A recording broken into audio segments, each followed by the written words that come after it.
If you want to see a video that lays out how anti-black Donald Trump is, watch this. Black Lives Matter. There are a lot of thugs. I love the old days. You know what they used to do to guys like that? They'd be carried out on a stretcher. The president approvingly retweeted this video of one of his supporters. A horrific scene in Charlottesville, Virginia, a white nationalist rally that descended into deadly violence and chaos. I think there's blame on both sides. Very fine people on both sides. He has pulled one of the great cons in the history of politics. He could have been born in Kenya. A lot of people do not think it was an authentic certificate. I'm starting to wonder myself whether or not he was born in this country. I was the one that got him to produce the birth certificate. I didn't know she was black until a number of years ago when she happened to turn black. I have been the best president for the black population since Abraham Lincoln. Donald Trump, he's made it clear throughout his life that he believes black people are inferior. The Department of Justice accused the Trumps of violating the Fair Housing Act, arguing they were turning away renters based on race and color. Donald Trump took out $85,000 in ads in the New York City newspapers calling for the execution of minors who at that point had not even gone to trial. I hate these people, and let's all hate these people. He has said on multiple occasions that he doesn't want black people involved in the counting of his money or involved in the running of his world. He is a tried and true, dyed-in-the-wool racist. In Trump's head, you can't be a person of color and an American.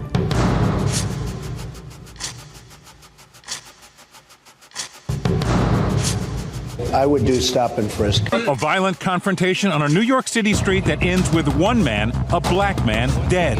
He just took me out the car, searched the car, asked where are the guns, where are the weapons and the drugs. This is my license. I'm a pharmacist, right? But I get stopped all the fucking time. And because of that, I have to show this. Stop and frisk. Very simple. You stop them and you frisk them. President Trump plans to sign an executive order that will reverse an Obama-era policy which currently restricts local police from getting military-style guns and equipment. Hands up, don't shoot! Hands up! Go! Go!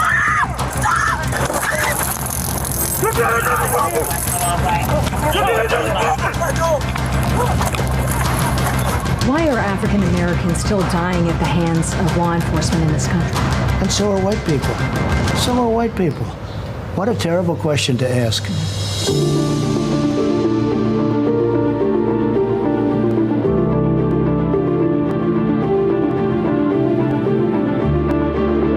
Wages too high. We have to leave it the way it is. I worked at fast food for over 30 years, and I had to support my kids off of that money. Minimum wage is still $7.25. It's rough. Gotta work 2-3 jobs just to make ends meet.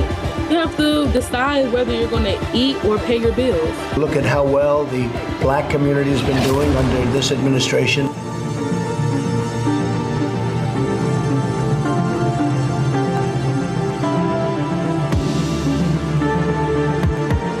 Efforts to save small business from the impacts of the pandemic have largely missed black-owned companies. When I applied for the PPP, we didn't get any help. The big companies, they didn't have to wait. They got their money. They started spending it immediately. People like me were still waiting. Great for small businesses, great for the workers.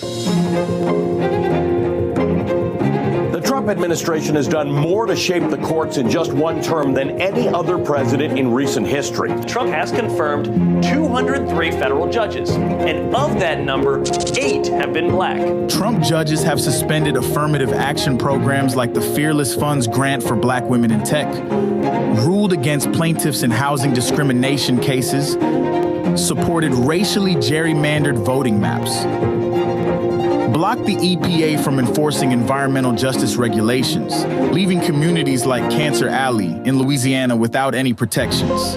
Cancer Alley, the stakeholders are 92% black. It's black people who are suffering the brunt of all the ill effects of this petrochemical industry. We don't benefit anything from it. We are the sacrifice zone.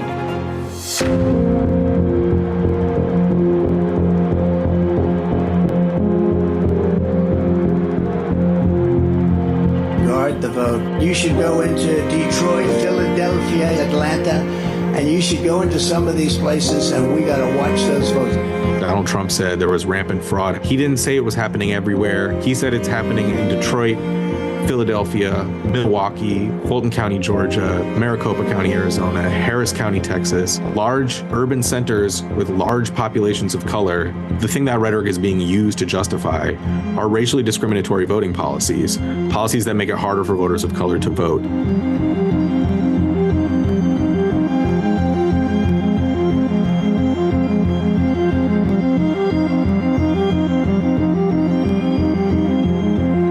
There is a definite anti-white feeling in the country right now. That's what he said. You know, nobody in your family was hung. Nobody in your family was chased because of the color of their skin. How dare you? There's no anti-white issue here. You are perpetrating anti-humanist issues here. You're living in poverty. Your schools are no good. You have no jobs. I got indicted a second time and a third time and a fourth time. That's why the black people like me. We've all seen the mugshot. And you know who embraced it more than anybody else? The black population. I'm being indicted for you, the black population. Kamala, they always say Kamala. And all of a sudden she made a turn and she became a black. Would you rather have the black president or the white president? I think they want the white guy. Look at my African American over here. Look at him. Racism. The least racist. I am the least racist person there is anywhere in the world. My favorite color is black.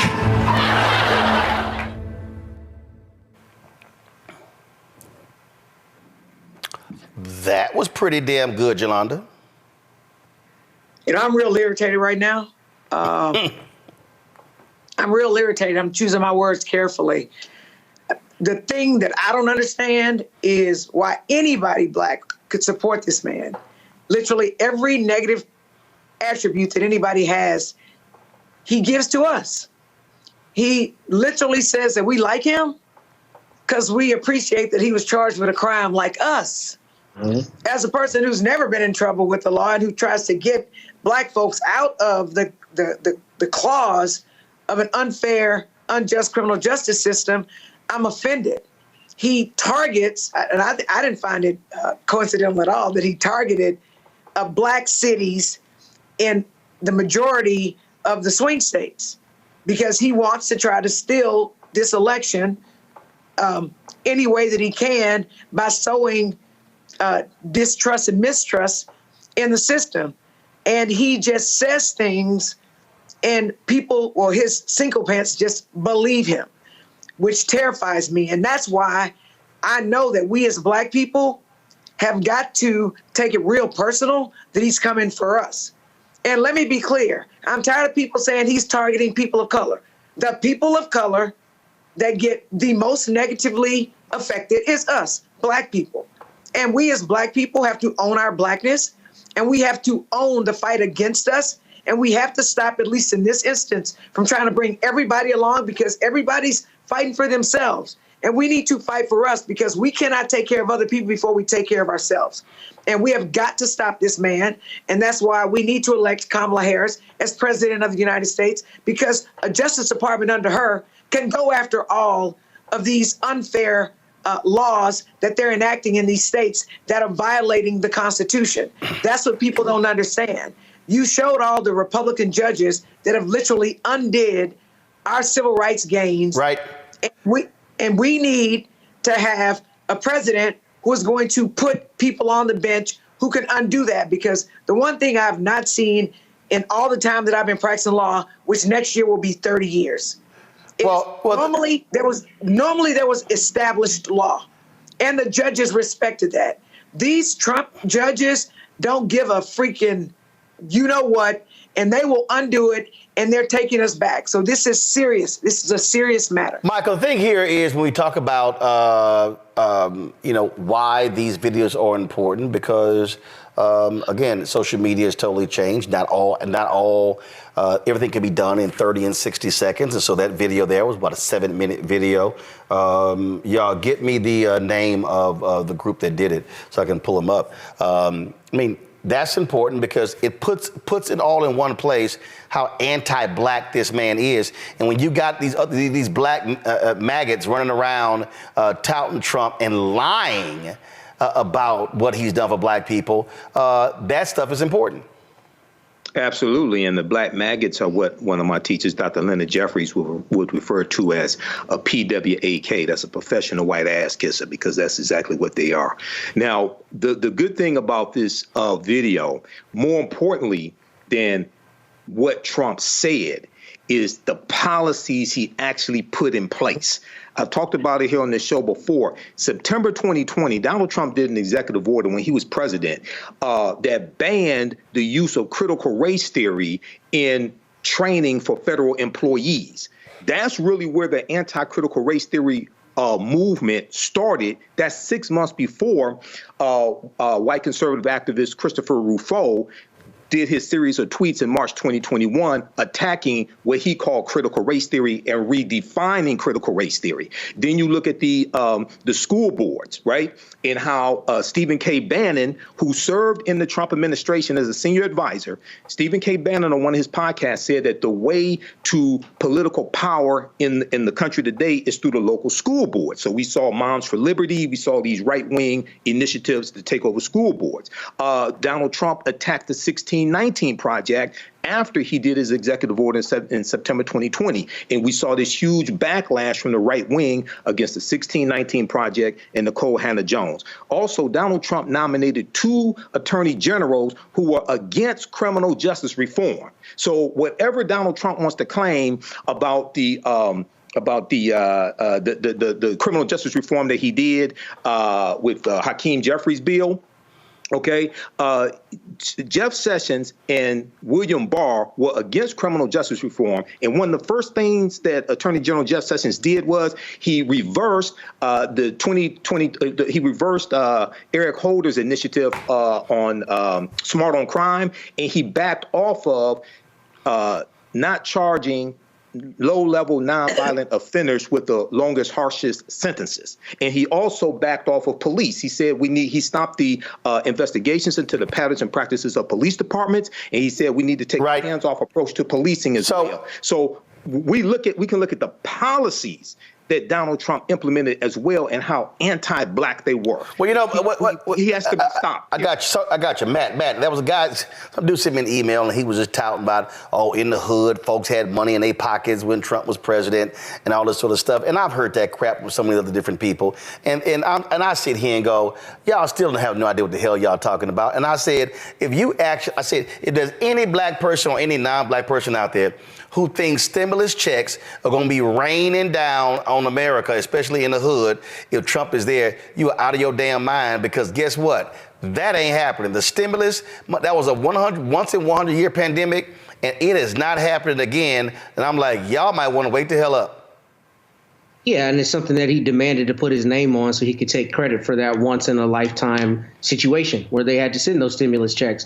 But look, here's the reality. I think Jolanda hit the nail on the head. He uses us as the vehicle to get all of his hate out and talking about any negative attribute. I mean, that's what I think is so powerful about that video. The fact that you see all those things strung together. So anybody who's trying to defend Mr. Trump and his virulent racism against black people cannot get out of the fact that they're not one-offs. And this started back when the exonerated 5 were coming up for trial. I mean, if you take out a full-page ad in the New York Times calling for the death penalty of teenagers, I mean, you're per se hateful, and that has persisted throughout his life and in his service or led service to the country. So it's obvious that, he hates black people, and that's very clear in so many things that he says and that he does. And just the idea that we have allowed a lot of this to be normalized from him, and we continue talking about it rather than just calling him out and saying you are a straight up racist, as we have.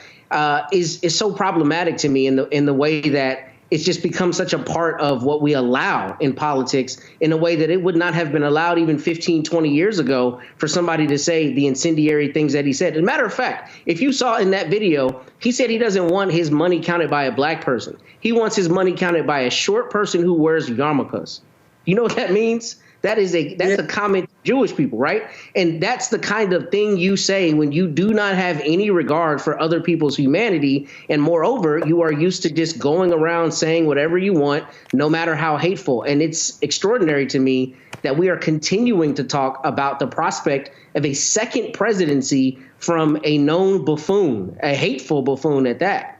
The fact that there is a large contingent of this country who is considering voting for him is not only scary to put him back in office, but it's scary because there are people walking around espousing the exact ideology that he does who don't say it as loud and with their chest like he does. And that is what makes this so dangerous. Right. We've seen that in this country. He has fomented a lot of that latent, anti-black, anti-anything other than white sentiment that people have had, and he's brought it to the forefront. And that's why a lot of people have supported him, because he's so openly racist and he gives them license to be the same. When you talk about blackness and what happens in black culture, we're about covering these things that matter to us, speaking to our issues and concerns. This is a genuine people-powered movement. There's a lot of stuff that we're not getting. You get it, and you spread the word. We wish to plead our own cause. Too long have others spoken for us. We cannot tell our own story if we can't pay for it. This is about covering us. Invest in black-owned media. Your dollars matter. We don't have to keep asking them to cover our stuff. So please support us in what we do, folks. We want to hit 2,000 people, $50 this month, raise $100,000. We're behind 100,000, so we want to hit that. Y'all money makes this possible. Checks and money orders go to P.O. Box 57196, Washington, D.C. 20037-0196. The Cash App is $RM Unfiltered. PayPal is R Martin Unfiltered. Venmo is RM Unfiltered. Zelle is Roland at RolandSMartin.com.